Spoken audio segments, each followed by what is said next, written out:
Hey guys, it's Jacoya of Jacoya Gems. Thank you for coming back to my channel.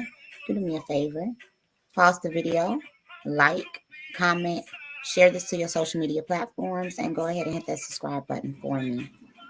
So today I am going to give you guys just a little bit more insight as to why my faith is the way that it is, why I am so sure and so firm and how I feel about the Most High and Him being able to get me out of any situation that comes to my life, that comes to the life of my children. So, as some of you guys know, in 1985, when my mother was pregnant with me, she was diagnosed with cervical cancer. And in order to save her lives, the doctors definitely suggested that she would abort me so that they could go in and see exactly what was going on and to remove the cancer. So I've been fighting before I got here. There would be times when I would be, in a hospital as a little girl. I was deadly, deadly allergic to bees to the point where if the bee stung me, I would swell up and it would get hot and have a fever, even with the stinger not being in there. The same thing would happen to me with mosquitoes. So, those are, small kid stuff, allergic reactions. The first time that I can remember almost dying. Yeah, was that the first time? Yeah, the first time that I could remember being this close, literally this close to death is after I had my daughter. I was 17 years old and I had her in 12 hours, which for your first baby, that's quick. Unfortunately, after I had my baby, literally after I had my baby, the doctors are literally taking her to clean her off. I spiked a fever of 104 and I started shaking. Nurses were throwing hot covers on me and I could not stop shaking. I was so cold. I could not hold my child. They gave my baby to my father and my parents were standing to the left side of my bed. And my father was feeding her bottle. And I looked at my mother and I said, "Mommy, I don't want to die." And my mother immediately ruptured into a prayer and speaking in tongues. And life came back into my body within seconds. It didn't even take minutes. I literally was about to die. I felt it. I smelt it. I tasted it. That was real. Fast forward to when I'm 26, 27. No. Actually, let's go back. There's a time when I was 19 years old. I had a gun drawn at me by someone. Put the pistol. No, it's a revolver. Put a revolver in my face. The 38 revolver in my face. Asked me if I was ready to die. And I laughed. I laughed. I laughed and was like, "Bring my baby." Fast forward to 25. We'll go 25. Yeah, 25, 26. I went out bowling with a female and with one of my homies, and he was driving and he was dropping us off at my house. It was like 2:30, 3 o'clock in the morning. And we pull up to my house and it was two guys coming out of my yard. And I'm like, what are you doing? But before that happened, me and her were in the car and because I was sitting in the front seat and I leaned over and I said, "I got a question for you. If we got to fight, you ready to fight?" She said, "Yeah, what?" I said, "If we have to fight, are you ready to fight?" She said, "Yeah." So when we pulled up to my house and the guys was coming out of my yard, I knew something was going to happen.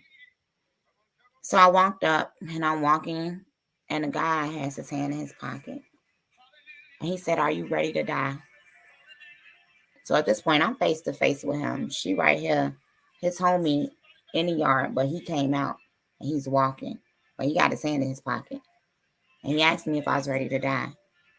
And I ain't gonna lie to y'all. I said, N-word, what? Are you ready to die?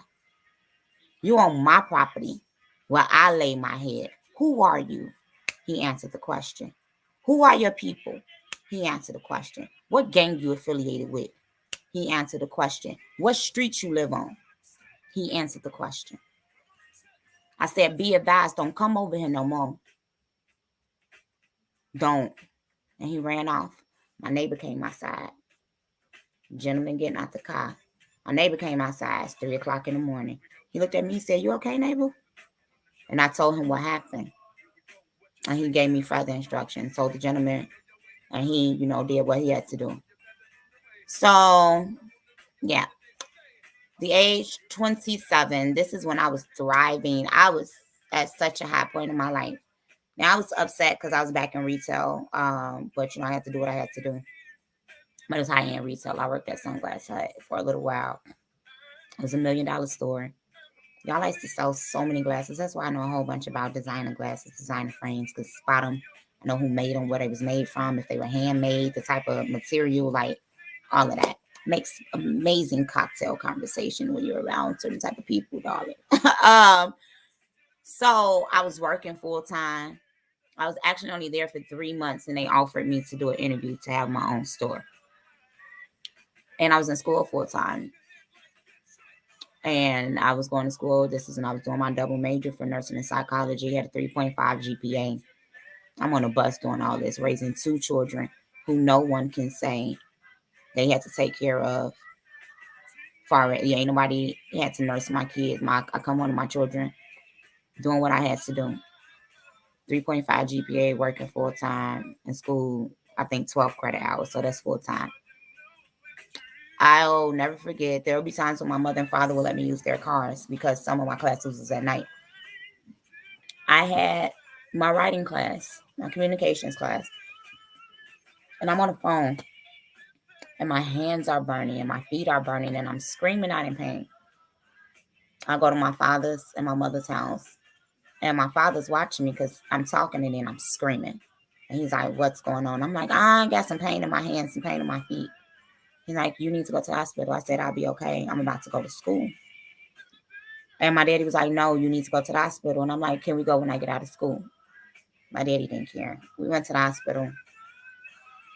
And I was laying in the bed. They did an x-ray or whatever. The doctors came in and said to my father, if your daughter does not have surgery within the next 24 hours, she's going to die because her gallbladder is infected and it's inflamed. And she can become septic. So I had to have emergency gallbladder surgery. 2 weeks within my emergency gallbladder surgery because I was living a set-apart life. Stupidly so, as a woman, I wasn't keeping up with certain things. So I found out I had cervical cancer. And so I ended up having 2 procedures within that time span of me recovering from that surgery. And then I had to have an abdominal hysterectomy. So I was literally 24 hours away or less from dying if my gallbladder would have ruptured while I was asleep. Or if I would have went to school instead of going to the hospital, things could have turned out very differently.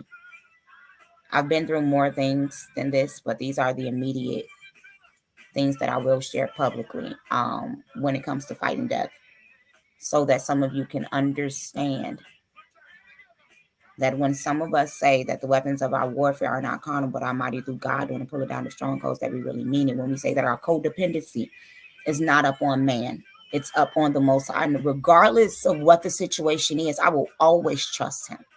I will always lean on him, always depend on him, because he's the only one that can give and take away life. So thank y'all for coming back to my channel. I hope this blessed someone. Be encouraged. No matter what it is that you are going through, you can be healed. You can be delivered. You do not have to die to live your best life. And you do not have to always suffer. It's Jacoya from Jacoya Gems signing off. Go ahead and subscribe and come back again, y'all.